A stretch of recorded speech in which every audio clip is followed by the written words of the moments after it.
ಹಿಂದೆ ಬನ್ನಿ ಹಂಗೆ ಫೋಟೋ ಸರ್ ಫೋಟೋ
ರಾಜ್ಯದ ಮುಖ್ಯಮಂತ್ರಿಗಳು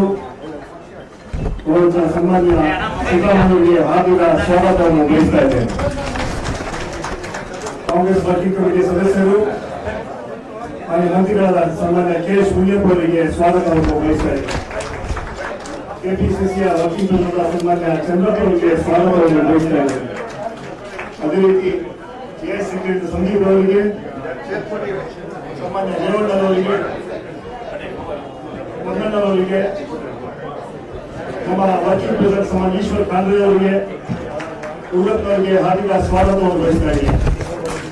ನಮ್ಮ ರಾಜಕೀಯ ಕಾರ್ಯದರ್ಶಿಗಳಾದ ಸನ್ಮಾನ್ಯ ನಜೀರ್ ಅಹಮದ್ ಅವರಿಗೆ ಸ್ವಾಗತವನ್ನು ಬಯಸ್ತಾ, ವೇದಿಕೆಯಲ್ಲಿ ಎಲ್ಲ ಗಣ್ಯರಿಗೆ, ಜಿಲ್ಲಾ ಕಾಂಗ್ರೆಸ್ ಅಧ್ಯಕ್ಷರಿಗೆ, ಪದಾಧಿಕಾರಿಗಳಿಗೆ, ಮುಂಚೂಣಿ ಘಟಕಗಳ ಮಹಿಳಾ ಕಾಂಗ್ರೆಸ್, ಯುವ ಕಾಂಗ್ರೆಸ್, ಎನ್ಎಸ್ವೈ, ಸೇವಾದಳ ಹಾಗೂ ಎಲ್ಲ ಘಟಕಗಳ ಅಧ್ಯಕ್ಷರಿಗೆ, ಪದಾಧಿಕಾರಿಗಳಿಗೆ, ಆಹ್ವಾನಿತ ಎಲ್ಲ ಸದಸ್ಯರಿಗೆ, ಜಿಲ್ಲಾ ಕಾಂಗ್ರೆಸ್ನ ಅಧ್ಯಕ್ಷರಿಗೆ, ಪದಾಧಿಕಾರಿಗಳಿಗೆ ಹಾಗೂ ಮಾಧ್ಯಮಗಳಿಗೆ ಸ್ವಾಗತ ಬಯಸ್ತಾ ಈ ಕಾರ್ಯಕ್ರಮವನ್ನು ಸನ್ಮಾನ್ಯ ಡಿ.ಕೆ. ಶಿವಕುಮಾರ್ ಅವರು ನಡೆಸಿಕೊಡುತ್ತಾರೆ. ಕೊಡಿ ಕೆ.ಎಸ್. ಮುನಿಯಪ್ಪ ಅವರು ಮಾತಾಡ್ತೀವಿ. ಇದು ಮೈಕ್ ಕೊಡೋ ಇದು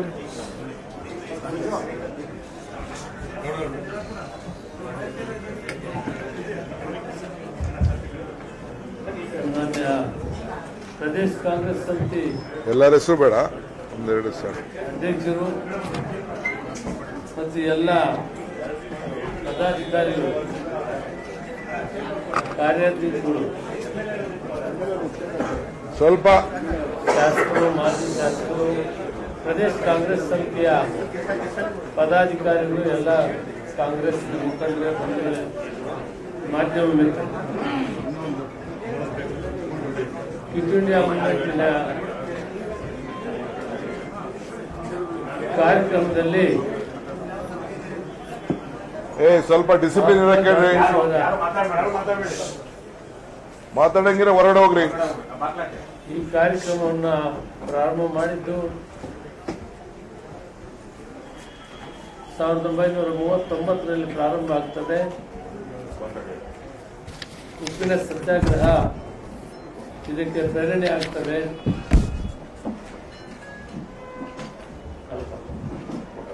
ಗುಜರಾತ್ನ ಅಹಮದ್ನಗರ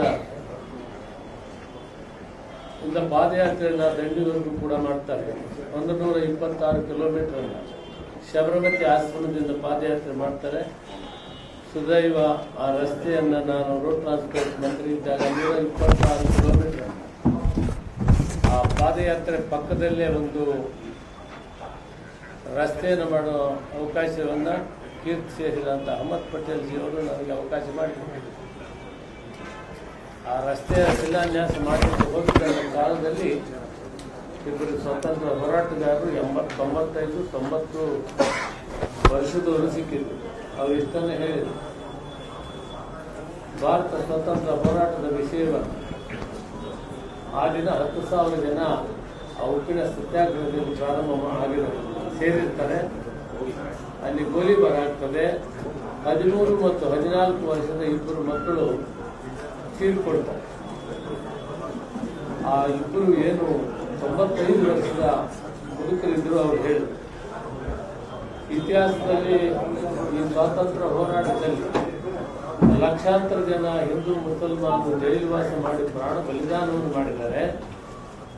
ಆದರೆ ಬ್ರಿಟಿಷ್ನವರ ಕಾಲದಲ್ಲಿದ್ದಂಥ ದಾಖಲೆಗಳು ಅದರಲ್ಲಿ ಸವಿಸ್ತಾರವಾಗಿ ವಿವರವಾಗಿ ಹೆಸರುಗಳನ್ನು ಕೂಡ ಬಿಟ್ಟು ಬಿಟ್ಟಿದ್ದಾರೆ. ಈ ಸ್ವತಂತ್ರ ಹೋರಾಟದಲ್ಲಿ ಹಿಂದೂ ಮುಸಲ್ಮಾನರು ರೈತರು ಎಲ್ಲರೂ ಕೂಡ ಭಾಗಿಯಾಗಿದ್ದಾರೆ. ಈ ಸ್ಥಳವನ್ನು ವರ್ಲ್ಡ್ ಹೆರಿಟೇಜ್ ಸೆಂಟರ್ ಆಗಿ ಮಾಡಬೇಕು. ಇದು ಸಂದೇಶವನ್ನು ಕೊಡಬೇಕು. ಅಲ್ಲಿ ಮಹಾತ್ಮ ಗಾಂಧೀಜಿಯವರು ಹೇಳಿದ್ದು, ಈ ಭೂಮಿ ನಮ್ಮದು, ಈ ನೀರು ನಮ್ಮದು, ಉಪ್ಪು ನಮ್ಮದು, ಇದನ್ನು ಯಾರು ಕೂಡ ಅಧಿಕಾರ ಇಲ್ಲ ಅಂತೇಳಿ ಹೋರಾಟವನ್ನು ಮಾಡಲು. ಆ ಸಂದರ್ಭದಲ್ಲಿ ನಮ್ಮ ತಂದೆಯವರು ಕೂಡ ಕ್ವಿಟ್ ಇಂಡಿಯಾ ಮೂವ್ಮೆಂಟ್ನಲ್ಲಿ ಸ್ವಾತಂತ್ರ್ಯ ಹೋರಾಟಗಾರರಾಗಿ ಕೆ.ಸಿ. ರೆಡ್ಡಿಯವರ ಜೊತೆಯಲ್ಲಿ KGFನಲ್ಲಿ ಅರೆಸ್ಟ್ ಆಗ್ತಾರೆ. ಆಮೇಲೆ ಕೇಂದ್ರದ ಕಾರಾಗೃಹ ಬಂದು ಜೈಲಿನಲ್ಲಿ 6 ತಿಂಗಳು ಇರ್ತಾರೆ. ಇದರ ಇತಿಹಾಸ ಯಾಕೆ ಹೇಳ್ತೀನಿ ಅಂದ್ರೆ, ಭಾರತ ದೇಶದಲ್ಲಿ ಅಂತೂ ಕರ್ನಾಟಕ ರಾಜ್ಯದಲ್ಲಿ ಕೂಡ ಸ್ವಾತಂತ್ರ್ಯ ಪೂರ್ವದ ಇತಿಹಾಸವನ್ನು ಪಠ್ಯಪುಸ್ತಕಗಳಲ್ಲಿ ಅಳವಡಿಸುತ್ತಿದ್ದರೆ ಆ ಸ್ವಾತಂತ್ರ್ಯದ ನೋವು, ನಲಿವು, ಕಷ್ಟ, ಹೋರಾಟ, ದೇಶಾಭಿಮಾನ ಇವೆಲ್ಲ ಉಳಿಬೇಕಾದ್ರೆ ದೇಶದಲ್ಲಿ ಇವತ್ತಿನ ಯುವ ಪೀಳಿಗೆಗೆ ಆ ನೋವು ಕಷ್ಟಗಳನ್ನು ಅರಿವಾಗುತ್ತಿದ್ರೆ, ಯಾರು ಸ್ವಾತಂತ್ರ್ಯ ತಂದ್ರು, ಎಷ್ಟು ಜನ ಪ್ರಾಣ ಬಲಿದಾನ ಆಯಿತು, ಎಷ್ಟು ಜನ ಮನೆ ಮಕ್ಕಳು ಎಲ್ಲ ಬಿಟ್ಟು ಜೈಲಿನಲ್ಲಿ ಇದ್ದಿದ್ದನ್ನು ನಾವು ತಿಳಿಸಬೇಕಾಗ್ತದೆ. ಈ ಹೋರಾಟಕ್ಕೆ ಸ್ವಯಂ ಪ್ರೇರಿತರಾಗಿ 1939ರಿಂದ 42 ನಡೆದಂತ ಆ ಸ್ವಯಂ ಪ್ರೇರಿತ ಹೋರಾಟ ಕ್ವಿಟ್ ಇಂಡಿಯಾ ಮೂವ್ಮೆಂಟ್ನಿಂದ ಬ್ರಿಟಿಷ್ನವರು ಹೊರಗೆ ಹೋಗಲಿಕ್ಕೆ 1947 ಕಾರಣವಾಯಿತು. ಅದು ಮಹಾತ್ಮ ಗಾಂಧಿಯವರ ನಾಯಕತ್ವದಲ್ಲಿ ಪಂಡಿತ್ ಜವಾಹರ್ಲಾಲ್ ನೆಹರು, ಸುಭಾಷ್ ಚಂದ್ರ ಬೋಸ್, ಆಜಾದ್ ಅವರು, ಅದೇ ರೀತಿ ಸಾಕಷ್ಟು ಜನ ಜೈಲುವಾಸವನ್ನು ಮಾಡಿದೆ ಅಂತ ಈ ಹೋರಾಟದಲ್ಲಿ ಭಾಗಿಯಾಗಿ ಈ ದೇಶಕ್ಕೆ ಸ್ವಾತಂತ್ರ್ಯ ಬರೋದಕ್ಕೆ ಇದು ಸ್ವಯಂ ಪ್ರೇರಣೆ ಜನರಿಗೆ ಬಂದು ಅವರ ಜೊತೆಯಲ್ಲಿ ಸ್ವಯಂ ಪ್ರೇರಣೆಯಾಗಿ ಬಂದು ಸಾಕಷ್ಟು ಜನ ಬ್ರಿಟಿಷರ ಕ್ರೂಟಿಗೆ ಬಲಿಯಾದರು. ಅದರಿಂದ ಅನಿವಾರ್ಯವಾಗಿ ಈ ಶಾಂತವಾದಂಥ ಹೋರಾಟಕ್ಕೆಲ್ಲ ಶಾಂತಿಯಿಂದ ಮಾಡಿದ್ರಿಂದ ಬ್ರಿಟಿಷರು ಬಲಿ ಹೋಗುವಂತ ಕಾರಣ. ಈ ವಿಷಯವನ್ನ ನಾವು ಜನರಿಗೆ ತಿಳಿಸುವಂತದ್ದು ವ್ಯವಸ್ಥೆ ಆಗಬೇಕಾಗಿದೆ. ಆಗ ಮಾತ್ರ ಈ ದೇಶದ ಕಷ್ಟ ಸುಖ ಹೋರಾಟ ಕಾಂಗ್ರೆಸ್ ನಾಯಕತ್ವದಲ್ಲಿ ಗಾಂಧೀಜಿಯವರು ಮಾಡಿದ್ದಕ್ಕೆ ಒಂದು ಸಂದೇಶವನ್ನ ಕರೆಕ್ಟ್ ಆಗಿ ಕೊಡಬೇಕಾಗಿದೆ. ಮರೀತಾ ಇದ್ದಾರೆ ಸ್ವಾತಂತ್ರ್ಯ ಹೋರಾಟವನ್ನ. ಮತ್ತೆ ಇವತ್ತು ನಮ್ಮ ಅಧ್ಯಕ್ಷರು ಉಪಮುಖ್ಯಮಂತ್ರಿಗಳ ನೇತೃತ್ವದಲ್ಲಿ ಈ ಭಾಷಣದಲ್ಲಿ ಇತಿಹಾಸದ ಸ್ವತಂತ್ರ ಹೇಗೆ ಶುರುವಾಯಿತು, ಆಫ್ರಿಕಾನಿಂದ ಸೌತ್ ಆಫ್ರಿಕಾನಿಂದ ಯಾವ ರೀತಿ ಮಹಾತ್ಮ ಗಾಂಧೀಜಿ ಬಂದು ಇದನ್ನ ಬಹಳ ಬಲಿಷ್ಠವಾಗಿ ಮಾಡಲಿಕ್ಕೆ ಅವಕಾಶ ಆಯಿತು, ಇದು ಯಾವ ರೀತಿ ನಮ್ಗೆ ಸ್ವತಂತ್ರ ಬಂದಿದ್ದನ್ನೇ ಜನಕ್ಕೆ ತಿಳಿಸುವಂತ ಕೆಲಸ ಮಾಡೋಕ್ಕೆ ಒಂದು ಸಮಿತಿ, ಒಂದು ಕಾರ್ಯಕ್ರಮ ರೂಪಿಸಬೇಕು ಅಂತ ಅಧ್ಯಕ್ಷರಿಗೆ ಹೇಳಿ, ಈ ಸಂದರ್ಭದಲ್ಲಿ ನಾವೆಲ್ಲರೂ ಕೂಡ ರಾಜಕೀಯವಾಗಿರೋ ಮಂತ್ರಿಗಳಾಗಲಿ, ಶಾಸಕರಾಗಲಿ, ಕಾರ್ಯಕರ್ತರಾಗಲಿ, ಆಫೀಸ್ ಬೇರರ್ಸ್ ಆಗಲಿ ಈ ವಿಷಯವನ್ನು ಮನಗಂಡು ಜನಕ್ಕೆ ಸಂದೇಶವನ್ನು ಕೊಡಬೇಕು. ಅದು ಅಧ್ಯಕ್ಷರಿಗೆ ಕೆಲಸವನ್ನು ಮಾಡಬೇಕಂತ ಮನವಿ ಮಾಡಿ ನಾನು ಮಾತು ವಿರಾಮ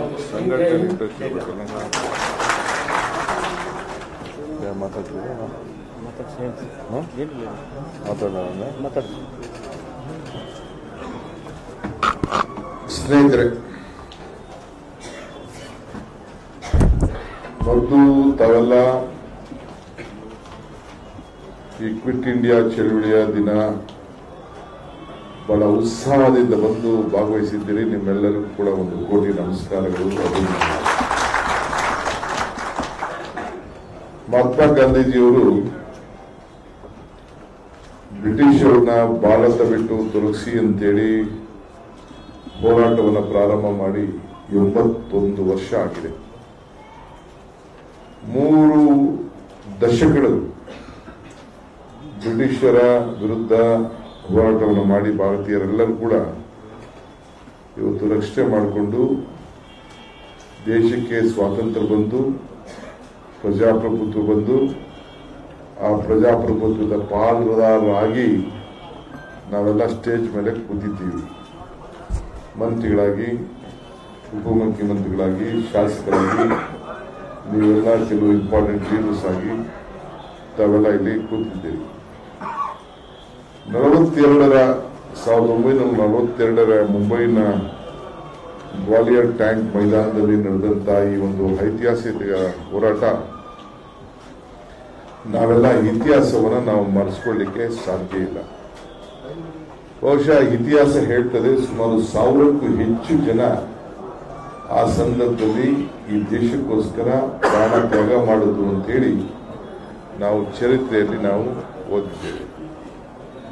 ಈಗ 8 ದಶಕಗಳ ಆದ್ಮೇಲೆ ಮತ್ತೆ ಭಾರತದಲ್ಲಿ ಇಂಥದೇ ಆದಂತಹ ಹೋರಾಟ ಈ ಸಂದರ್ಭದಲ್ಲಿ ಭಾರತವನ್ನ ರಕ್ಷಣೆ ಮಾಡಿಕೊಳ್ಳಿಕ್ಕೆ ಬಂದಿದೆ. ಈಗ ಅವತ್ತು ನಾವು ಬ್ರಿಟಿಷರ ವಿರುದ್ಧ ಹೋರಾಟವನ್ನ ಮಾಡಿದೆವು. ನೀವೆಲ್ಲ ಸೇರಿ ಈ ಕರ್ನಾಟಕ ರಾಜ್ಯದಲ್ಲಿ ಕಾಂಗ್ರೆಸ್ ಸರ್ಕಾರನ ಅಧಿಕಾರಕ್ಕೆ ತಂದ ಮೇಲೆ ಇಡೀ ದೇಶದ ಜನತೆ ನಿಮಗೆ, ನನಗೆ, ಎಲ್ಲರೂ ಕೂಡ ತಾವು ಕೊಟ್ಟಂತ ಒಂದು ಫಲಿತಾಂಶಕ್ಕೆ, ತಾವು ಕೊಟ್ಟಂತ ಶಕ್ತಿಗೆ ಅವರ ಹೃದಯಪೂರ್ವಕವಾದಂತ ಅಭಿನಂದನೆಗಳನ್ನ ಸಲ್ಲಿಸಿದ್ದಾರೆ. ಇದನ್ನು ನಾನು ನಿಮಗೆ ಹೇಳಿಕೊಂಡು ಹಂಚಿಕೊಳ್ಳಿಕ್ಕೆ ನನಗೆ ಬಹಳ ಸಂತೋಷ ಆಗ್ತಾ ಇದೆ. ಇದ್ರ ಜೊತೆಗೆ ನೋಡ್ರಿ, ಏನ್ ಪ್ರಾಬ್ಲಮ್ ಇದ್ದವ್ರಿಗೆಲ್ಲ ಸ್ವಲ್ಪ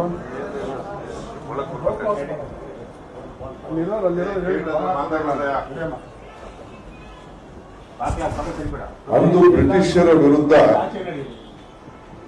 ನಾವು ಹೋರಾಟ ಮಾಡ್ತೇವೆ. ಹಿಂದೂ ಕೋಮುವಾದಿ ಸರ್ವಾಧಿಕಾರ ಮುಂದೆ ಅದರ ವಿರುದ್ಧ ನಾವು ಹೋರಾಟವನ್ನ ಈ ಸಂದರ್ಭದಲ್ಲಿ ನಾವು ಮಾಡಬೇಕಾಗಿದೆ. ಇವತ್ತು ಕರ್ನಾಟಕದಲ್ಲಿ ನಮ್ಮ ಸರ್ಕಾರ ಬಂದ ಮೇಲೆ ಇಡೀ ಭಾರತದ ಎಲ್ಲ ವಿರೋಧ ಪಕ್ಷದ ನಾಯಕರುಗಳು ಬಂದು, ಶ್ರೀಮತಿ ಸೋನಿಯಾ ಗಾಂಧಿಯವರು, ಮಲ್ಲಿಕಾರ್ಜುನ್ ಖರ್ಗೆ ಸಾಹೇಬರು, ರಾಹುಲ್ ಗಾಂಧಿಯವರು ಎಲ್ಲ ಕೂಡ ಬೆಂಗಳೂರಿಗೆ ಬಂದು, ಎಲ್ಲ ರಾಜ್ಯದ ಮುಖ್ಯಮಂತ್ರಿಗಳು, ವಿರೋಧ ಪಕ್ಷದ ನಾಯಕರುಗಳು ಅವರು ಕೂಡ ಬಂದು, ಸ್ಟಾಲಿನ್ ಅವರಿರ್ಬೋದು, ಮಮತಾ ಬ್ಯಾನರ್ಜಿ, ನಿತೀಶ್ ಕುಮಾರ್ ಅವರು, ದೆಹಲಿ ಮುಖ್ಯಮಂತ್ರಿ, ಪಂಜಾಬ್ ಮುಖ್ಯಮಂತ್ರಿ, ಜಾರ್ಖಂಡ್ ಮುಖ್ಯಮಂತ್ರಿ ಲಾಲು ಯಾದವ್, ಕೇಜ್ರಿವಾಲ್ ಎಲ್ಲ ಅವರೆಲ್ಲ ಬಂದು ಎಲ್ಲ ಮುಖ್ಯಮಂತ್ರಿಗಳು ಮತ್ತು ವಿರೋಧ ಪಕ್ಷದ ನಾಯಕರು, ಶರದ್ ಪವಾರ್ ಆದಿಯಾಗಿ ಬಂದು ಕೊನೆಗೆ ಇಂಡಿಯಾ ರಕ್ಷಿಸಿ ಅಂತ ಹೇಳಿ ಈ ಹೋರಾಟಕ್ಕೆ ಒಂದು ಹೊಸ ಅಧ್ಯಾಯವನ್ನು ಪ್ರಾರಂಭ ಮಾಡಿ ಈ ಬೆಂಗಳೂರು ನಗರ ಸಾಕ್ಷಿಯಾಗಿದೆ. ನಾನು ಎಲ್ಲೋದ್ರು, ಯಾವಾಗ ಹೋದ್ರು, ಮೊನ್ನೆ ಕೂಡ ನಮ್ಮನ್ನ ರಾಹುಲ್ ಗಾಂಧಿಯವರು, ಮಲ್ಲಿಕಾರ್ಜುನ್ ಖರ್ಗೆ ಸಾಹೇಬರು ಮತ್ತು ಎಸಿಸಿ ವರಿಷ್ಠರು ನಾವು ಸ್ಟೇಜ್ ಮೇಲೆ ಇರುವಂತ ಎಲ್ಲ ನಾಯಕರುಗಳನ್ನ, ನಮ್ಮ ಮಂತ್ರಿಗಳನ್ನ, ವರ್ಕಿಂಗ್ ಕಮಿಟಿ ಮೆಂಬರ್ಸ್ನ, ಕಾರ್ಯಾಧ್ಯಕ್ಷಗಳನ್ನ, ಕೆಲವು ಸೀನಿಯರ್ ನಾಯಕರುಗಳನ್ನ ಕರೆಸಿದ್ರು. ಅವರೆಲ್ಲ ಹೇಳ್ತಾ ಇದ್ದಿದ್ದು ಎಲ್ಲ ರಾಜ್ಯಗಳು ಕೂಡ ನಮ್ಮನ್ನ ಹೆಂಗ್ ಕರೆದಿದ್ರು, ಎಲ್ಲ ರಾಜ್ಯದ ಎಲ್ಲ ನಾಯಕರುಗಳನ್ನ ಕರೆದು ಅಂತ ಮಾತಾಡ್ತಾ ಇದ್ದಾರೆ. ಮುಂದಿನ ಲೋಕಸಭೆ ವಿಚಾರದಲ್ಲಿ ತಯಾರಿಗೆ ಏನೇನು ಆಗ್ಬೇಕು ಅಂತ ಹೇಳಿ ಕೆಲವು ಮಾರ್ಗದರ್ಶನವನ್ನು ಕೊಟ್ಟು ಕಳಿಸ್ಕೊಡ್ತಾ ಇದ್ದಾರೆ. ಎಲ್ಲ ರಾಜ್ಯಗಳಿಗೂ ಹೇಳ್ತಾ ಇರೋದು ಕರ್ನಾಟಕ ಮಾಡೆಲ್ ನೀವು ಫಾಲೋ ಮಾಡಬೇಕು ಅಂತ. ಕರ್ನಾಟಕ ಮಾಡೆಲ್ ಅಂದ್ರೆ ಏನು? ಯಾವುದೇ ಭಿನ್ನಾಭಿಪ್ರಾಯ ಇರಲಿ, ವೈಯಕ್ತಿಕವಾದ ಯಾವುದೇ ವಿಚಾರ ಇರಲಿ, ನಾವು ನಮ್ಮ ಮನಸ್ಸಲ್ಲಿದ್ದಂತ ಎಲ್ಲ ದ್ವೇಷ ಭಾವನೆಗಳನ್ನೆಲ್ಲ ಮರೆತು ಒಗ್ಗಟ್ಟಿನ ಪ್ರದರ್ಶನ ಮಾಡಿ ಪಕ್ಷ ಮುಖ್ಯ, ವ್ಯಕ್ತಿ ಮುಖ್ಯ ಅಲ್ಲ ಅನ್ನೋದನ್ನು ನಾವು ತೋರಿಸಿದ್ದೇ ಕರ್ನಾಟಕ ಮಾಡಲ್ ಅಂತ ಈ ಸಂದರ್ಭದಲ್ಲಿ ನಾನು ಭಾವಿಸ್ತೇನೆ. ನಾವೆಲ್ಲ ತ್ಯಾಗ ಮಾಡಿದ್ದೇವೆ, ಹೋರಾಟ ಮಾಡಿದ್ದೇವೆ, ಪ್ರಾಣನ ಒತ್ತಿಟ್ಟಿದ್ದೇವೆ. ನಾನು ಎಷ್ಟೋ ಜನ ನಮ್ಮ ಕಾರ್ಯಕರ್ತರು, ಮುಖಂಡರುಗಳು, ನೀವು ಕೊರೋನಾ ಸಂದರ್ಭದಲ್ಲಿ ಇಡೀ ದೇಶ, ಇಡೀ ರಾಜ್ಯ, ಎಲ್ಲ ಕಚೇರಿಗಳು ಕೂಡ ಬಂದ್ ಆಗೋಗಿತ್ತು. ಆದರೆ ಕಾಂಗ್ರೆಸ್ ಕಚೇರಿ ಮಾತ್ರ ನಾವು ಬಂದ್ ಮಾಡಲಿಲ್ಲ. ಇಲ್ಲಿ ನಿಂತ್ಕೊಂಡು ಜನರ ಮಧ್ಯೆ ಹೋಗಿ, ಹಳ್ಳಿಗೆ ಹೋಗಿ ಕಳಿಸಿ, ಮನೆ ಬಾಗಿಲಿಗೆ ಕಳಿಸಿ, ತಮ್ಮ ಹಣನ ಭಿಕ್ಷೆ ಬೆಳೆಸಿ ಸಹಕಾರ ಕೊಟ್ಟು ಇವತ್ತು ಜನರ ಹೃದಯವನ್ನು ಕೂಡ ಗೆದ್ದದನ್ನ ಈ ದೇಶದ ರಾಜಕಾರಣದ ಇತಿಹಾಸದಲ್ಲಿ ಅದೊಂದು ಚರಿತ್ರೆ. ಅಲ್ಲಿಂದ ಪ್ರಾರಂಭ ಮಾಡಿ ಹೆಜ್ಜೆಯನ್ನ ಇಟ್ಟು ಇವತ್ತು 70ನೇ ವರ್ಷದ ಸ್ವತಂತ್ರ ನಡಿಗೆ ಮಾಡಿದ್ರು. ಸ್ವತಂತ್ರ ನಡಿಗೆ ಸುಮಾರು 3.5 ಲಕ್ಷ ಜನ ಅದರಲ್ಲಿ ಪಾರ್ಟಿಸಿಪೇಟ್ ಮಾಡಿದ್ರು.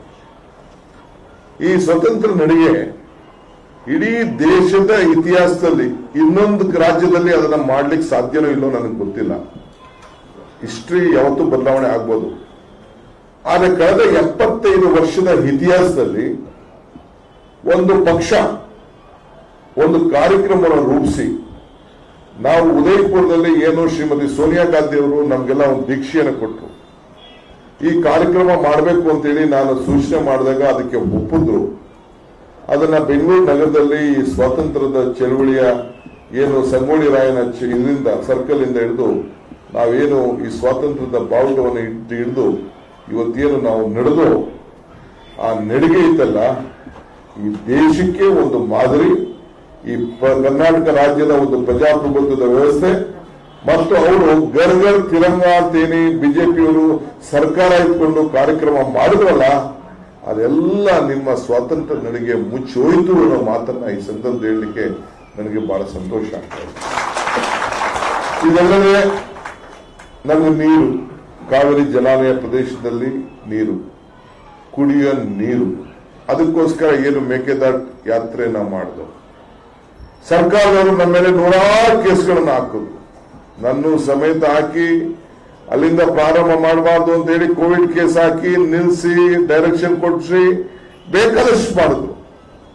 ಆದರೆ ನಾವು ಯಾವ ಕೇಸ್ಗೂ ಕೂಡ ಅವತ್ತು ಹೆಂಗೆ ಈ ದೇಶಕ್ಕೋಸ್ಕರ ಬ್ರಿಟಿಷರು ವಿರುದ್ಧ ಭಾರತೀಯರೆಲ್ಲ ಹೋರಾಟ ಮಾಡಿದ್ರು, ಹಂಗೆ ಕಾಂಗ್ರೆಸ್ ಕಾರ್ಯಕರ್ತರು ಕೋವಿಡ್ ಇದ್ರು ಕೂಡ, ಬಿಜೆಪಿ ಇದ್ರು ಕೂಡ, ಬಿಜೆಪಿಗಳು ಕೇಸ್ ಇದ್ರು ಕೂಡ ನಾವು ಹೋರಾಟವನ್ನು ಮಾಡಿ ಹೆಜ್ಜೆಯನ್ನು ಹಾಕಿ ಬೆಂಗಳೂರಿಗೆ ಮೇಕೆದಾಟಿನಿಂದ ಪ್ರಾರಂಭ ಮಾಡಿ ಬೆಂಗಳೂರಿಗೆ ಮುಟ್ಟುವಂತ ಕೆಲಸವನ್ನು ಮಾಡಿ ಅದು ಕೂಡ ಈ ರಾಜ್ಯದ ಇತಿಹಾಸದಲ್ಲಿ ಒಂದು ದಾಖಲೆ. ಅದಾದ್ಮೇಲೆ ಶ್ರೀಮತಿ ಸೋನಿಯಾ ಗಾಂಧಿ ಅವರು ನಾನು ಕರೆದೆ, ಭಾರತ್ ಜೋಡೋ ಯಾತ್ರಾ ಸಂದರ್ಭಕ್ಕೆ ಹೋಗಿ ಕರೆದೆ. ಅಲ್ಲಿಂದ ಇವತ್ತು ಚಾಮರಾಜನಗರದಿಂದ ಪ್ರಾರಂಭ ಮಾಡಿದ್ರು. ನೀವು ಲೆಕ್ಕ ಹಾಕಿ, ಚಾಮರಾಜನಗರಕ್ಕೆ ಬಂದು ವಾಪಸ್ಸು ಧ್ರುವನಾರಾಯಣ ಇವತ್ತಿಲ್ಲ, ವರ್ಕಿಂಗ್ ಪ್ರೆಸಿಡೆಂಟ್ ಆ ಭಾಗದಲ್ಲಿ ಸ್ಮರಿಸ್ಕೊಳ್ಬೇಕು. ಮಹಾತ್ಮ ಗಾಂಧೀಜಿಯವರು ನಡೆದಂತ ಜಾಗದಲ್ಲಿ ಅಕ್ಟೋಬರ್ 2ನೇ ತಾರೀಕು ಅಲ್ಲೊಂದು ಕಾರ್ಯಕ್ರಮವನ್ನು ನಾವು ಮಾಡಿದ್ದೇವೆ ಬದಲಾವಣೆಯಲ್ಲಿ. ಅಲ್ಲಿ ಸವರ್ಣೀಯರಿಗೂ ಮತ್ತು ದಲಿತರಿಗೂ ಏನು ಒಂದು ವೈಷಮ್ಯ ಬೆಳ್ಕೊಂಡು ಕಳೆದ 30-35 ವರ್ಷದಿಂದ ಏನು ಒಂದು ಕಂದಕ ಒಂದು ಆಗಿತ್ತು, ಅದನ್ನ ಇಬ್ಬರನ್ನು ಕೂಡ ಸೇರಿ ಆ ಸವರ್ಣೀಯರಿಗೂ ಮತ್ತು ದಲಿತರಿಗೂ ಇದ್ದಂತ ರಸ್ತೆಯನ್ನು ಕೂಡ ರಾಹುಲ್ ಗಾಂಧಿ ಅವರು ಅದಕ್ಕೆ ಒಂದು ಹೊಸ ರಸ್ತೆಯನ್ನ ತಯಾರು ಮಾಡಿ ಭಾರತ್ ಜೋಡೋ ಕಾರ್ಯಕ್ರಮವನ್ನ ನಡೆಸಿ ಅದು ಒಂದು ಸಾಕ್ಷಿಯಾಗಿ ಅವತ್ತು ಅದು ಉಳ್ಕೊಳ್ತು. ಆಮೇಲೆ ಸವರ್ಣೀಯರು ದಲಿತರನ್ನ ಇಬ್ಬರನ್ನು ಕರೆಸಿ ಒಂದು ವೇದಿಕೆಯಲ್ಲಿ ಒಂದೇ ಸ್ಟೇಜ್ ಅಲ್ಲಿ ಕೂತ್ಕೊಂಡು ಮೊದಲನೇ ಬಾರಿಗೆ ಊಟವನ್ನು ಮಾಡೋದು ಕೂಡ ಇವತ್ತು ನಾವು ಯಾರು ಕೂಡ ನಾವು ಬರಲಿಕ್ಕೆ ಸಾಧ್ಯ ಇಲ್ಲ. ಅದಾದ್ಮೇಲೆ ಅಲ್ಲಿಂದ ಮೈಸೂರಿಂದ ಶ್ರೀರಂಗಪಟ್ಟಣದಿಂದ ನಾಗಮಂಗಲ, ನಾಗಮಂಗಲದಿಂದ ತುಮಕೂರು, ಸಿರಾ, ಬಳ್ಳಾರಿ, ಚಿತ್ರದುರ್ಗ, ಚಳ್ಳಕೆರೆ, ಎಲ್ಲ ಕಡೆ ರಾಯಚೂರು, ಎಲ್ಲೆಲ್ಲಿ ಭಾರತ್ ಜೋಡೋ ನಡೀತೋ ಅಲ್ಲೆಲ್ಲ ಕಾಂಗ್ರೆಸ್ ಬಾವುಟ ಆರ್ತು ಅವರೆಲ್ಲ ಗೆದ್ದಿದ್ದಾರೆ. ಕಳೆದ ಅಷ್ಟು ದೊಡ್ಡ ಹಂತದಿಂದ ಗೆದ್ದಿದ್ದಾರೆ ಅನ್ನೋದನ್ನು ಕೂಡ ಯಾರು ಇತಿಹಾಸವನ್ನ ಬದಲಾವಣೆ ಮಾಡಲಿಕ್ಕೆ ಸಾಧ್ಯ ಇಲ್ಲ. ನಾನು ಹರಿಯಾಣ ಹೋಗಿದ್ದೆ. ರಾಹುಲ್ ಗಾಂಧಿ ಅವ್ರನ್ನ ಭೇಟಿ ಮಾಡಿ ಹರಿಯಾಣದಲ್ಲಿ ಭಾರತ್ ಜೋಡೋ ಯಾತ್ರೆ ಹೋಗಿದ್ದೆ. ಅದಾದ್ಮೇಲೆ ನಾನು ಶ್ರೀನಗರಕ್ಕೂ ಹೋಗಿದ್ದೆ.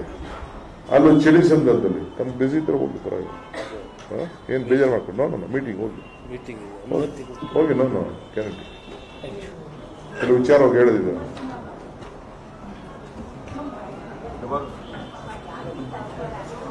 ನಾನು ಹೋಗಿದ್ದೆ.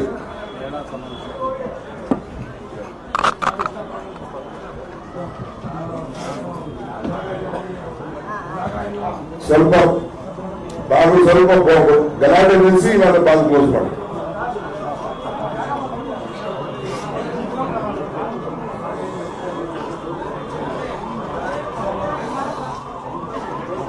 ಸ್ವಲ್ಪ ನಿಲ್ಲಿಸಿರಲಿ.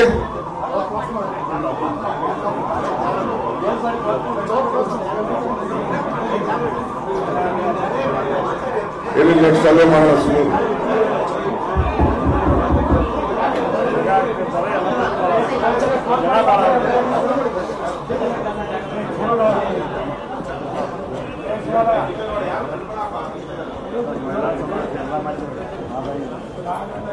ಅದಾದ್ಮೇಲೆ ಭಾರತ್ ಜೋಡೋ ಯಾತ್ರೆ ಮುಗೀತು. ಎಲ್ಲ ಸಂದರ್ಭದಲ್ಲೂ ಕೂಡ ಇವತ್ತು ಎಲ್ಲೆಲ್ಲಿ ಭಾರತ್ ಜೋಡೋ ಯಾತ್ರೆ ನಡೀತು ಅಲ್ಲಿ ಕಾಂಗ್ರೆಸ್ ಬಂತು ಅಂತ ನಿಮ್ಗೆ ಹೇಳಿದೆ. ಅದಾದ್ಮೇಲೆ ನಾನು ಹರಿಯಾಣ ಹೋಗಿದ್ದೆ. ಹರಿಯಾಣದಲ್ಲಿ ರಾಹುಲ್ ಗಾಂಧಿ ಅವರು ಕೂಡ ನಡೀತಾ ಇದ್ರು. ನಾನು ಅಲ್ಲೂ ಕೂಡ ಒಂದಿನ ಅವ್ರ ಜೊತೆ ಹೆಜ್ಜೆ ಹಾಕಿದೆ. ಅಲ್ಲಿ ಮಾಧ್ಯಮದವ್ರು ಕೇಳಿದ್ರು ನನಗೆ, ಏನು ಈ ಭಾರತ್ ಜೋಡೋಗೂ ಕರ್ನಾಟಕಕ್ಕೂ ಏನ್ ಲಾಭ ಆಯ್ತು, ನಿಮ್ಗೇನ್ ಲಾಭ ಆಯ್ತು, ಇಲ್ಲಿಗೆ ಬಂದಿದ್ದಾರಲ್ಲ ಅಂತೇಳಿ ಕೇಳಿದ್ರು. ನೀವೆಲ್ಲ ಟಿವಿ ನೋಡಿರ್ಬೋದು, ಇಂಗ್ಲಿಷ್ ಚಾನೆಲ್, ಇವತ್ತು ಗೂಗಲ್ ಹಾಕಿದ್ರೆ ಯೂಟ್ಯೂಬ್ ಹಾಕಿದ್ರೆ ಬರ್ತದೆ. 136 ಸೀಟ್ ಬರ್ತದೆ ಅಂತೇಳಿ ನಾನು ಹೇಳಿದೆ. 136 ಸೀಟ್ ಹೇಳಿದೆ. ಅದಾದ್ಮೇಲೆ ತಿರ್ಗಾ ನೆಕ್ಸ್ಟ್ ಬೆಂಗಳೂರಲ್ಲೂ ಕೂಡ ಬಂದು 136 ಅಂತ ಹೇಳಿದೆ. ಕೊನೆಗೆ 141ಕ್ಕೂ ಬಂದೆ. 140 ಕೆಲವರು ನಗ್ತಾ ಇದ್ರು ನನಗೆ, ಏನು ನಿಮ್ಗೆ ಮೆಂಟಲ್ ಗಿಟ್ಲ್ ಆಗಿದೆಯಾ ಇವ್ರಿಗೆ, ಏನ್ ಸಮಾಚಾರ ಅಂತ. ಬಿಜೆಪಿಯವರೆಲ್ಲ ಪಾಪ ಬಹಳ ನಾವು 100 ಬರ್ತೀವಿ, ನಾವು 80 ಬರ್ತೀವಿ, ಅವ್ರು 100 ಬರ್ತಾರೆ, ಕೊಲ್ಯೂಷನ್ ಗೌರ್ಮೆಂಟ್ ಆಗ್ತದೆ ಅಂತ ಕೆಲವು ಮಂತ್ರಿಗಳು, ಮಾಜಿ ಮಂತ್ರಿಗಳೆಲ್ಲ ಹೋಗಿ ಪಾಪ ಕೆಲವರು ಬೇರೆ ಪಾರ್ಟಿಯವ್ರಿಗೆ ಹೋಗಿ ಕಾಲ್ಗೆಲ್ಲ ಬಿದ್ದು ನಮಸ್ಕಾರ ಹೇಳಿ ನಿಮ್ಮ ಆಶೀರ್ವಾದ ಬೇಕು, ಸಂಯುಕ್ತ ಸರ್ಕಾರ ಆಗ್ತಾ ಇದೆ, ಆಶೀರ್ವಾದ ಬೇಕು ಅಂತೇಳಿ ಅವ್ರ ಹೆಸರುಗಳನ್ನ ನಾನು ಹೇಳಲಿಕ್ಕೆ ನಾನು ತಯಾರಿಲ್ಲ. ಇಲ್ಲಿ ಎಲ್ಲ ಕೇಳಿ ಬಹಳ ಮಾಡಿದ್ರು. ನನಗೂ ಬಹಳ ಜನ ಹೇಳಿದ್ರು, ನನಗೆ ಸಿದ್ದರಾಮಯ್ಯ ಇಬ್ರಿಗೂ ಕೂಡ, ಇಲ್ಲ ನೀವು ನೋಡ್ರಿ ಅಪ್ಪ ಸ್ವಲ್ಪ ಏನೋ ಹೆಚ್ಚು ಕಮ್ಮಿ ಆಗ್ಬೋದು, ನಿಮ್ ನಂಬರ್ ಹೆಚ್ಚು ಕಮ್ಮಿ ಆಗ್ಬೋದು ಅಂತ. ನಾನು ಡೆಲ್ಲಿಯವರು ಕೇಳಿದ್ರು, ನನಗೆ ಏನಿದೆ ಹಿಂಗೆಲ್ಲ ಹೇಳ್ತಾ ಇದಾರಂತ. No at any point of time ಸಾಧ್ಯ ಇಲ್ಲ. ನಮ್ಮ ಕಾಲದಲ್ಲಿ ನಾವು ಸರ್ಕಾರ ರಚನೆ ಮಾಡ್ತೇವೆ. 136 ಹೇಳಿದ್ದೀನಿ, 136 ಸ್ಟಿಕರ್ ಹಾಕ್ತೀನಿ ಅಂತ. ಅದಕ್ಕೆ ಸ್ಟಿಕರ್ ಹಾಕ್ತೀನಿ ಅಂತ ನಾನು ಹೇಳಿದೆ. ಇವತ್ತು ಅದು ಬಂದಿದೆ. ನನ್ನ ಸೋನಿಯಾ ಗಾಂಧಿ ಅವರು ಕೇಳಿದ್ರು, ಡಿ.ಕೆ. ನೀನು ಅವ್ರು ರಾಹುಲ್ ಗಾಂಧಿ ಇಬ್ರು ನಮ್ಮಿಬ್ರು ನನ್ನ ಕರೆಸಿದ್ರು chief minister deputy CM announce ಮಾಡೋಕ್ಕಿಂತ ಮುಂಚಿತವಾಗಿ ನನ್ನ ಹತ್ರ ಮಾತಾಡಲಿಕ್ಕೆ, ನನಗೆ ಸಮಾಧಾನ ಇರಲಿಕ್ಕೆ ನನ್ನ ಕರೆಸಿದ್ರು. ಕಷ್ಟ ಕೇಳಿದ್ರು Sonia Gandhi, how you came out with that number D K. ಅಂತ. ನಾನು ಹೇಳ್ತೇನೆ, ನಾನು ದಿನ ಹೊಲ ಉಡ್ತಾರೆ ಅವನು ಅಂತ.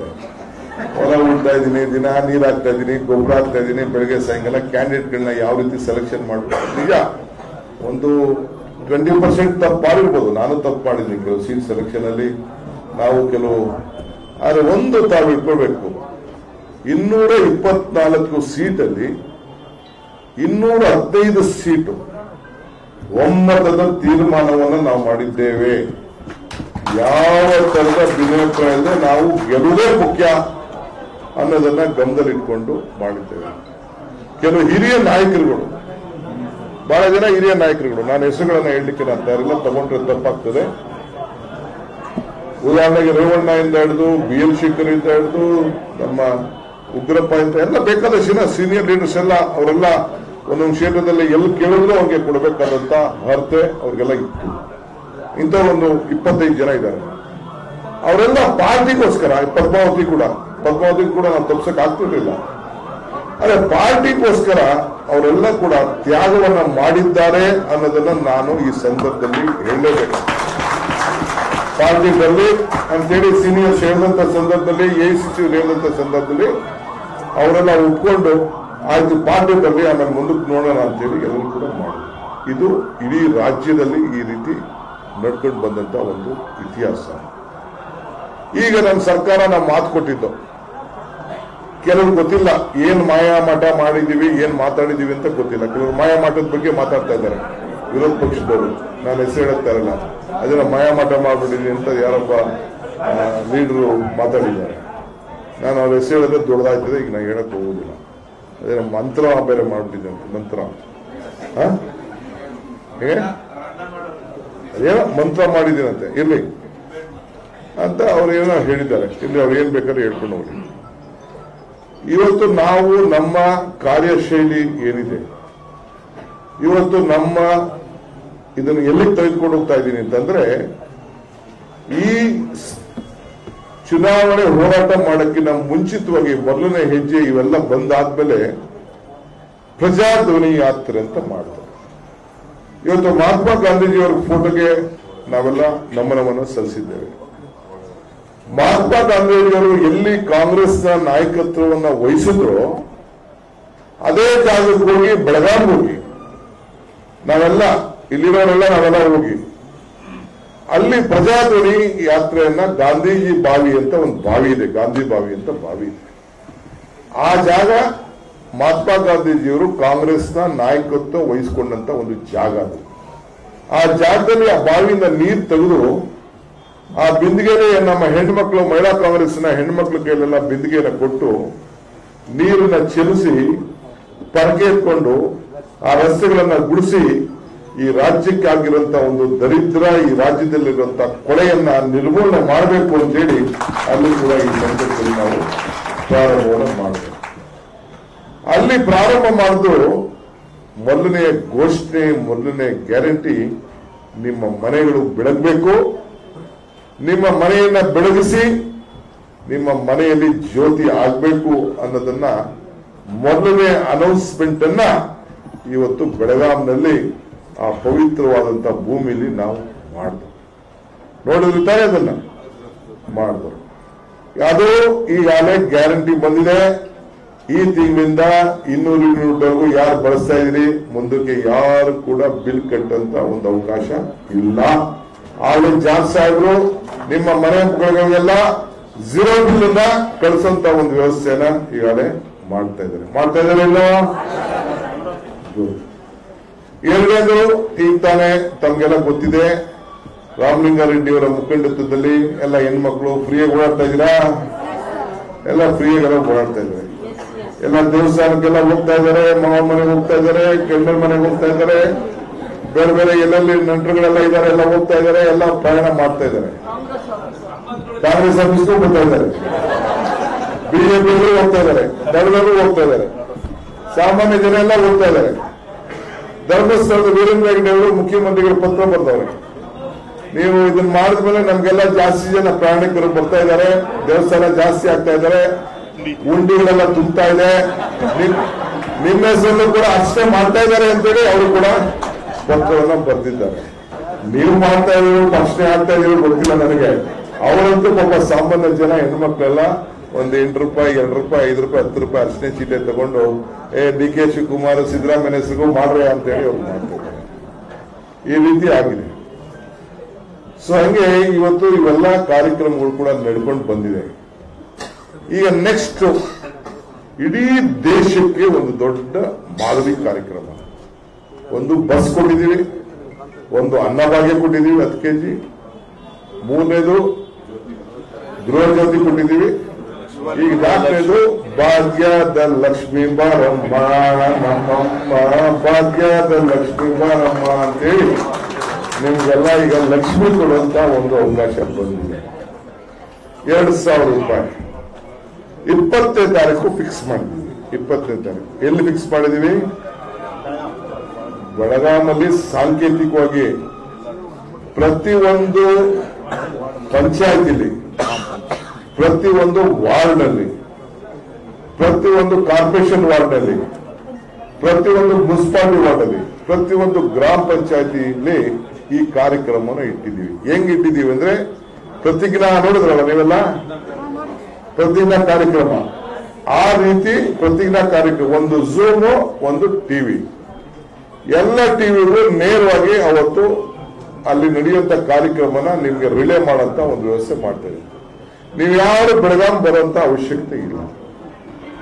ಆವತ್ತು ಎಲ್ಲರಿಗೂ ಕೂಡ ಅವತ್ತು ಅವರವರ ಕಾರ್ಯಕ್ರಮದಲ್ಲಿ ಯಾರ್ಯಾರು ಫಲಾನುಭವಿಗಳಿದ್ದಾರೆ ಆ ಫಲಾನುಭವಿಗಳನ್ನೆಲ್ಲ ಸೇರಿಸಿ, ನೀವು ಸೇರಿಸಿ, ನಮ್ಮ ಅಂಗನವಾಡಿ ಕಾರ್ಯಕರ್ತರು ಸೇರಿಸಿ, ಪಂಚಾಯತಿಯವರೆಲ್ಲ ಕರ್ಕೊಂಡು ಬಂದು ಒಂದು ಪಂಚಾಯತಿಲಿ ಒಂದು ಕಾರ್ಯಕ್ರಮ, ಒಂದು ಕಡೆ ಸಮುದಾಯ ಭವನನೋ, ಒಂದು ಕಡೆ ಇದನ್ನ ಶ್ಯಾಮೇನೋ ಹಾಕಿ ಅಲ್ಲೆಲ್ಲ ನಡೆಸುವಂಥದ್ದು.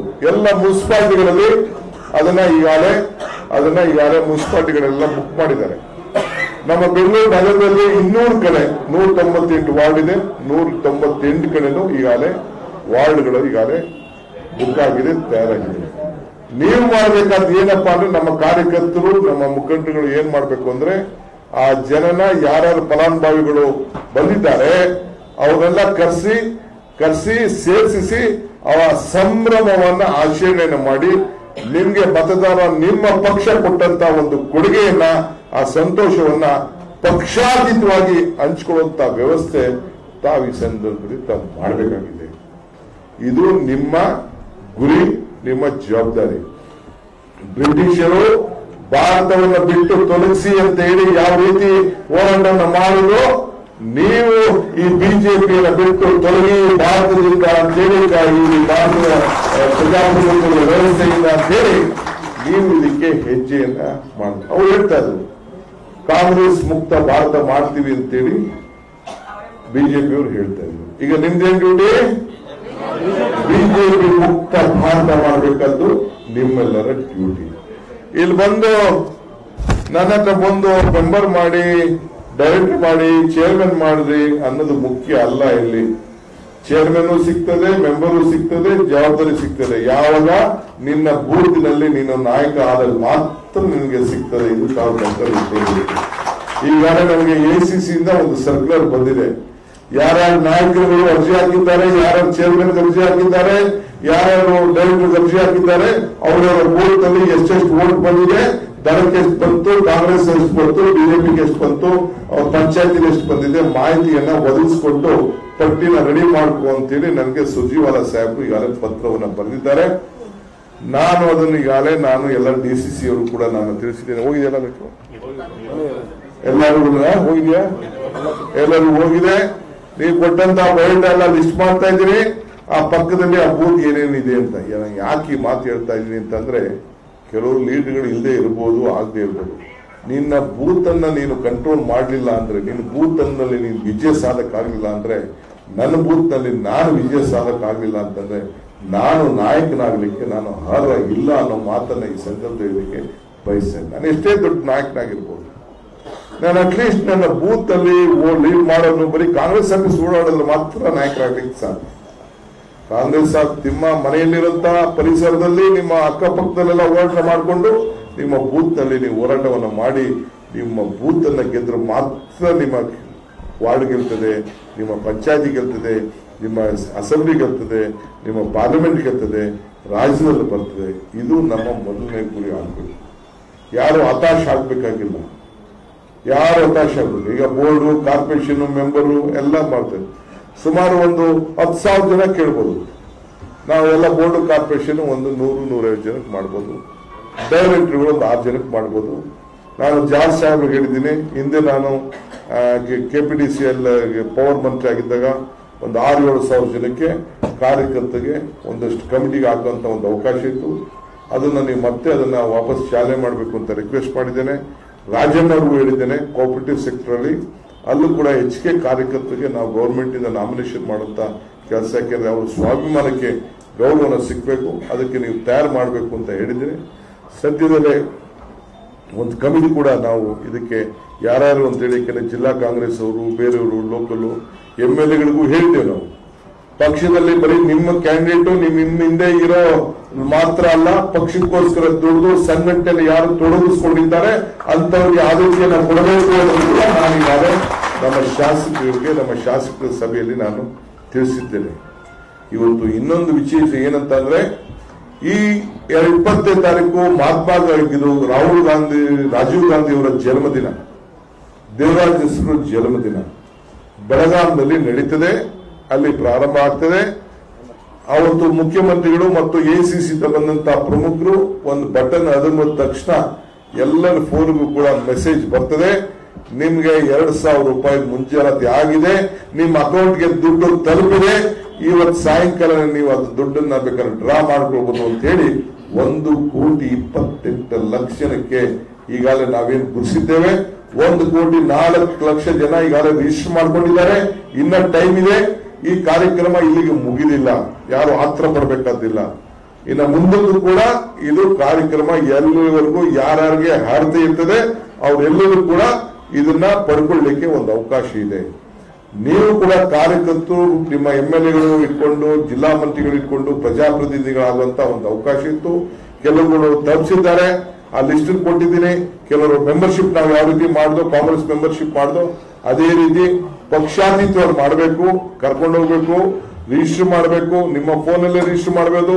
ಇಲ್ಲಾಂದ್ರೆ ಗ್ರಾಮ 1, ಇನ್ನೊಂದು ಕರ್ನಾಟಕ 1, ಬೆಂಗಳೂರು 1, ಏನೇನು ಬಾಪೂಜಿ ಸೇವಾ ಕೇಂದ್ರ ಇವೆಲ್ಲ ಕರ್ಕೊಂಡೋಗಿ ರಿಜಿಸ್ಟರ್ ಮಾಡೋದು. ಯಾರು 10 ರೂಪಾಯಿ ದುಡ್ಡು ಕೊಡಂಗಿಲ್ಲ, ಯಾರು ಕಮಿಷನ್ ಕೊಡಂಗಿಲ್ಲ, ರಿಜಿಸ್ಟ್ರೇಷನ್ ಮಾಡಕ್ಕೂ ದುಡ್ಡು ಕೊಡಂಗಿಲ್ಲ. ಎಲ್ಲರಿಗೂ ಕೂಡ ಮನೆ ಬಾಗಿಲಿಗೆ ಆದೇಶವನ್ನ ಅಲ್ಲೂ ಪ್ರಿಂಟ್ಔಟ್ ತಗೊಳ್ಬಹುದು. ಇನ್ನೊಂದು ಪ್ರತ್ಯೇಕವಾದಂತಹ ಆದೇಶವನ್ನ ನಿಮ್ಮ ಮನೆ ಬಾಗಿಲಿಗೆ ಬರೋ ರೀತಿಯಲ್ಲಿ ಎಲ್ಲರೂ ಕೂಡ ಮಾಡಂತ ವ್ಯವಸ್ಥೆಯನ್ನ ನಮ್ಮ ಎಲ್ಲಾ ಯೋಜನೆಗಳನ್ನ ಈಗಾಗಲೇ ನಾವಾಗಲೇ ರೂಪಿಸಿದ್ದೇವೆ. ಆದ್ರಿಂದ ನಾನು ನಿಮ್ಗೆಲ್ಲ ರಾಜ್ಯದ ಎಲ್ಲ ಕಾರ್ಯಕರ್ತರು ಕೇಳೋದು, ಇದು ನಿಮ್ಮ ಕಾರ್ಯಕ್ರಮ, ನಿಮ್ಮ ಗ್ಯಾರಂಟಿ.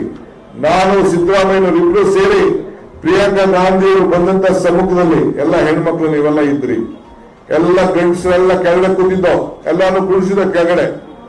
ಬರೀ ನಿಮ್ದೇ ದರ್ಬಾರ ನಡೀತು. ನಾನ್ ನಾಯಕಿರು, ನೀವೇ ನಾಯಕರು ನಾವು ಮಾಡಿದವು. ಇವತ್ತು ಮತ್ತೆ ರಾಜ್ಯದ 1,25,00,000 ಮನೆ ಯಜಮಾನಿಗೆ ನಾ ನಾಯಕಿ ಅನ್ನೋ ಕಾರ್ಯಕ್ರಮವನ್ನು ಅವ್ರನ್ನ ನಾಯಕಿ, ಮನೆಯ ಕುಟುಂಬದ ನಾಯಕಿಯನ್ನ ಮಾಡಂತ ಒಂದು ದೊಡ್ಡ ಕಾರ್ಯಕ್ರಮ ಕಾಂಗ್ರೆಸ್ ಪಕ್ಷ ರೂಪಿಸಿದೆ. ಇಡೀ ದೇಶದಲ್ಲಿ ಯಾವ್ದಾದ್ರು ರಾಜ್ಯ ರೂಪಿಸಿದ್ಯಾ? ಯಾವ್ದಾದ್ರು ಪಕ್ಷ ರೂಪಿಸಿದ್ಯಾ? ಇದು ನಿಮ್ಮ ಸರ್ಕಾರ, ನನ್ನ ಸರ್ಕಾರ ಅಲ್ಲ. ಇದು ನಿಮ್ಮ ಸರ್ಕಾರ, ಕಾರ್ಯಕರ್ತರ ಸರ್ಕಾರ, ಜನರ ಸರ್ಕಾರ, ರಾಜ್ಯದ ಜನತೆ ಸರ್ಕಾರ. ಸೊ ಇದಕ್ಕೆ ಈ ಕಾರ್ಯಕ್ರಮಕ್ಕೆ ನೀವು ನಿಮ್ಮ ವಾರ್ಡ್ ನಲ್ಲಿ ಫೋಟೋ ಇಟ್ಕೊಂಡು ನೀವು ಪಾರ್ಟಿಸಿಪೇಟ್ ಮಾಡಿ, ನೀವು ಜನನೆಲ್ಲ ಕರ್ಕೊಂಡೋಗಿ ಆ ಲಿಸ್ಟ್ ಕೂಡ ಯಾರು ಇದಕ್ಕೆ ಅರ್ಹರಾಗಿದ್ದಾರೆ, ಯಾರಿಗೆ ಫಸ್ಟ್ ಎಲ್ಲ ಅರ್ಹರಾಗಿರೋರಿಲ್ಲ, ಯಾರಿಗೆ ಹಸಿರು ಕಾರ್ಡ್ ಇದೆ, ಯಾರಿಗೆ ಫಲಾನುಭವಿಗಳಿದ್ದಾರೆ ಹಸಿರು ಕಾರ್ಡ್ ಇಲ್ಲದೆ ಹೋಗಿ ಯಾರು ಇನ್ಕಮ್ ಟ್ಯಾಕ್ಸ್ ಕಟ್ಟುದಿಲ್ಲ ಅವರೆಲ್ಲರೂ ಕೂಡ ಹೆಣ್ಮಕ್ಳುಗಳು ಕೂಡ ಇದಕ್ಕೆ ಅರ್ಹರಿದ್ದಾರೆ. ಅವ್ರನ್ನೆಲ್ಲ ಸೇರಿಸಿ ಕಾರ್ಯಕ್ರಮ ಮಾಡಿ, ನೀವು ಭಾಷಣ ಮಾಡಿ, ನೀವು ನಿಮ್ಮ ಗ್ರಾಮದಲ್ಲಿ ಭಾಷಣ ಮಾಡಿ, ಶುಭ ಹಾರೈಸಿ. ಅಲ್ಲಿ ನಾವು ಭಾಷಣ ಮಾಡ್ತಾ ಇದೀವಿ, ಅಲ್ಲಿ ನೀವು ಕೂಡ ಇಲ್ಲಿ ಭಾಷಣ ಮಾಡಿ ಈ ಕಾರ್ಯಕ್ರಮವನ್ನು ನೀವು ನಡೆಸುವಂತ ವ್ಯವಸ್ಥೆನ ತಾವು ಈ ಸಂದರ್ಭದಲ್ಲಿ ತಾವು ಮಾಡಬೇಕಾಗ್ತದೆ. ಇದಕ್ಕೆ ಸಜ್ಜಾಗಿ, ಇದಕ್ಕೆ ತಮ್ಮ ಸಂಪೂರ್ಣವಾದಂತ ಬೆಂಬಲ ಇರಬೇಕು. ಇಲ್ಲಿ ಬಂದು ಕಾಂಗ್ರೆಸ್ ಆಫೀಸಲ್ಲಿ ನನ್ನ ಹತ್ರ ನಾನು ನಿಮ್ಗೆ ಟೈಮ್ ಕೊಡಕ್ಕಾಗಿಲ್ಲ, ಕ್ಷಮಿಸಬೇಕು. ಆ ರೀತಿ ಒತ್ತಡ ಇದೆ. ಈಗ MLAs ಮೀಟಿಂಗ್ ಕರೆದು ಮಾತಾಡ್ತಾ ಇದೀವಿ, MLAಗಳಿಗೆಲ್ಲ ಮಾರ್ಗದರ್ಶನ ಕೊಡ್ತಾ ಇದೀವಿ. ಮುಂದಕ್ಕೆ ಏನು ಈ ವ್ಯವಸ್ಥೆ ಅಂತೇಳಿ ಸೌಹಾರ್ದವಾಗಿ ಮುಂದಕ್ಕೆ ಪಾರ್ಲಿಮೆಂಟ್ ನಾವು ಗೆಲ್ಲಬೇಕು. ಈಗಾಗಲೇ ಕಳೆದ 3 ದಿನದಿಂದ ಅದನ್ನೇ ಟ್ರೈ ಮಾಡ್ತಾ ಇದೀವಿ. ಇವತ್ತು ಕೂತ್ಕೊಂಡು ಅದ್ರ ಬಗ್ಗೆ ಮಾತಾಡ್ತೀವಿ. ಎಲ್ಲ ಕಡೆ ಬಹಳ ಚೆನ್ನಾಗಿ ಇವತ್ತು ನಡೀತಾ ಇದೆ. ಸ್ವಲ್ಪ ನಡಿ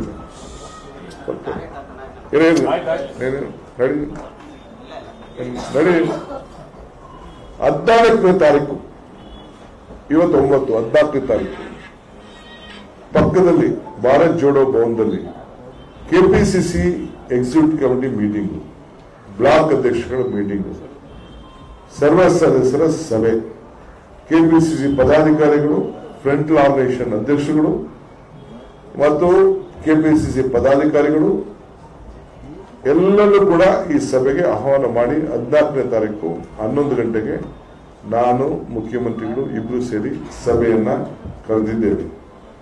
ಇವತ್ತು ಎಲ್ಲರೂ ಕೂಡ ನಾವು ಕೆಲವು ಮಾರ್ಗದರ್ಶನವನ್ನು ನಾವು ಕೊಡಬೇಕಾಗಿದೆ. ಮುಂದಕ್ಕೆ ನಾವು ಯಾವ ರೀತಿ ನಮ್ಮ ಪಕ್ಷವನ್ನು ಸಂಘಟನೆ ಮಾಡಬೇಕು ಅಂತೇಳಿ ನಾವು ಯೋಜನೆಗಳನ್ನ ರೂಪವನ್ನು ಈ ಸಂದರ್ಭದಲ್ಲಿ ನಾವು ಕೊಡಬೇಕಾಗಿದೆ. ಈ ಹಿನ್ನೆಲೆಯಲ್ಲಿ ಕೆಪಿಸಿಸಿಲಿ ಸಭೆಯನ್ನ ಕರೆದಿದ್ದೀವಿ 11 ಗಂಟೆಗೆ.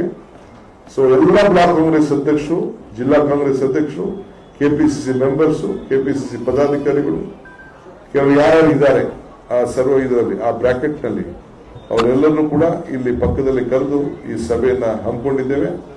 ಈಗ ತಾನೇ ಮುಖ್ಯಮಂತ್ರಿಗಳ ಚರ್ಚೆ ಮಾಡಿ ದಿನಾಂಕವನ್ನು ನಿಗದಿ ಮಾಡಿದ್ದೇನೆ. ಎಲ್ಲರೂ ಕೂಡ ಸಂದೇಶ ಹೋಗ್ತದೆ. ಸೊ ಕೆಲವು ಮಾರ್ಗದರ್ಶನವನ್ನು ಈ ಸಂದರ್ಭದಲ್ಲಿ ಕೊಡಬೇಕಾಗ್ತದೆ. ಸೊ ಇಷ್ಟೆಲ್ಲ ಯಾಕೆ ನಾನು ಮಾತಾಡ್ತಾ ಇದ್ದೀನಿ ಅಂದ್ರೆ, ನಿಮಗೆ ಒಂದು ದೊಡ್ಡ ಶಕ್ತಿ ಕೊಟ್ಟಿದ್ದೀವಿ. ಕಾರ್ಯಕರ್ತನ ಮತದಾರನ ಆಕರ್ಷಣೆ ಮಾಡೋಂತ ಒಂದು ಅವಕಾಶ ಮಾಡಿಕೊಟ್ಟಿದ್ದೀವಿ. ಇದು ಬರೀ ಕಾಂಗ್ರೆಸ್ ಅವ್ರು ಮಾತ್ರ ಕರೆಯೋದಲ್ಲ, ಬಿಜೆಪಿಯನ್ನು ಒಳಗಡೆ ಸೇರಿಸ್ಕೋಬೇಕು, ದಳದವ್ರನ್ನು ಒಳಗಡೆ ಸೇರಿಸ್ಕೋಬೇಕು. ಅವರ ಹೃದಯನೂ ಗೆಲ್ಲಬೇಕು. ನೀವು ಅವ್ರಿಗೂ ಕೊಡ್ತಾ ಇದೀವಿ, ನಾವು ಅವರೇ ಬಸ್ಸಲ್ಲಿ ಓಡಾಡ್ತಾ ಇದ್ದಾರೆ, ಅವ್ರಿಗೂ ಅಕ್ಕಿ ಕೊಡ್ತಾ ಇದ್ದೀವಿ, ಅವ್ರಿಗೂ ಎಲ್ಲ ತರದ ಯೋಜನೆಗಳು ಕೂಡ ಇವತ್ತು ತಲುಪ್ತಾ ಇದೆ. ಮುಂದಕ್ಕೆ ಪಕ್ಷ ಭೇದ ಜಾತಿ ಧರ್ಮ ಬಿಟ್ಟು ನಾವು ಈ ಕಾರ್ಯಕ್ರಮವನ್ನು ನಾವು ಕೊಡ್ತಾ ಇದ್ದೀವಿ. ಸೊ ನಾವು ಮಾಡೋದ್ರಿಂದ ಬೇರೆ ಬೇರೆ ರಾಜ್ಯಗಳು ಕೂಡ ಈಗ ಒತ್ತಡ ಇದೆ. ಕರ್ನಾಟಕ ರಾಜ್ಯದವ್ರು ಹೆಂಗ್ ಮಾಡಿದ್ರು ನೀವು ನಮ್ಗೆ ಮಾಡಿ ಅಂತೇಳಿ ಎಲ್ಲ ಪಕ್ಕದ ರಾಜ್ಯಗಳು ಕೆಲವು ಮುಖ್ಯಮಂತ್ರಿಗಳೇ ನನ್ಗೆ ಕೇಳಿದ್ರು, ಡಿ.ಕೆ. ಏನಪ್ಪ ಏನ್ ಪರಿಸ್ಥಿತಿ, ಏನು ನಿಮ್ ಸ್ಟೇಟ್ 52,000 ಕೋಟಿ ಹೆಂಗ್ ತತ್ತೀರಾ ಏನು ಅಂತ. ಏನೋ ಮಾಡ್ತಾ ಇದೀವಿ ಸ್ವಾಮಿ ಅಂತ ಹೇಳಿ ನಾನು ಅವ್ರಿಗೆಲ್ಲ ಕೆಲವೆಲ್ಲ ಹೇಳಿದ್ದೀನಿ. ಈಗ ನನ್ನ ಮಾಧ್ಯಮ ಇದೆ, ಅದಕ್ಕೆ ಹೇಳಕ್ ಹೋಗುದಿಲ್ಲ. ಒಟ್ಟಾರೆ ಫೈನಾನ್ಸಸ್ ಈಗ ಬಜೆಟ್ ಅನೌನ್ಸ್ಮೆಂಟ್ ಆಗೋಗಿತ್ತು. ಅದರಲ್ಲಿ ಸ್ವಲ್ಪ ಮಾಡಿಫಿಕೇಶನ್ ಮಾಡಿ ಎಲ್ಲ ಅಲ್ಲಿ ಇಲ್ಲಿ ಸ್ವಲ್ಪ ಸಣ್ಣ ಪಣ್ಣ ಕಿತ್ತಿ ಪತ್ತಿ ಅಡ್ಜಸ್ಟ್ ಮಾಡಿ ಇವತ್ತು ಈ ಕಾರ್ಯಕ್ರಮವನ್ನು ರೂಪಿಸಿದ್ದೇವೆ. ಸೊ ಇದು ಜನರಿಗೆ ತಲುಪಿಸಬೇಕು, ಆ ಸಂಬಂಧದಲ್ಲಿ ಪಾಲ್ಗೊಳ್ಬೇಕು. ನಿಮ್ ಸರ್ಕಾರ ಆ ಜನರಿಗೆ ಏನ್ ಕೊಟ್ಟಿದ್ದಾರೆ ಅನ್ನೋವನ್ನು ಅವ್ರ ಹೃದಯವನ್ನ ಗೆಲ್ಲಬೇಕು. ಆ ಕಾರ್ಯಕ್ರಮಕ್ಕೆ ತಾವೆಲ್ಲ ಕೂಡ ಸಜ್ಜಾಗಬೇಕು. ಸೊ ಬಿಜೆಪಿಯವರು ಕಾಂಗ್ರೆಸ್ ಮುಕ್ತ ಭಾರತ ಮಾಡಬೇಕು ಅಂತ ಹೇಳಿ ಹೊರಟರು. ನೀವೆಲ್ಲ ಸೇರಿ ಇಂಡಿಯಾನ ರಕ್ಷಿಸಿ, ಇಂಡಿಯಾನ ಗೆಲ್ಲಿಸಿ. ಏನು ಇಂಡಿಯಾ ರಕ್ಷಿಸಿ, save India, make India win. Victory for India. ಯಾರಿಗೆ?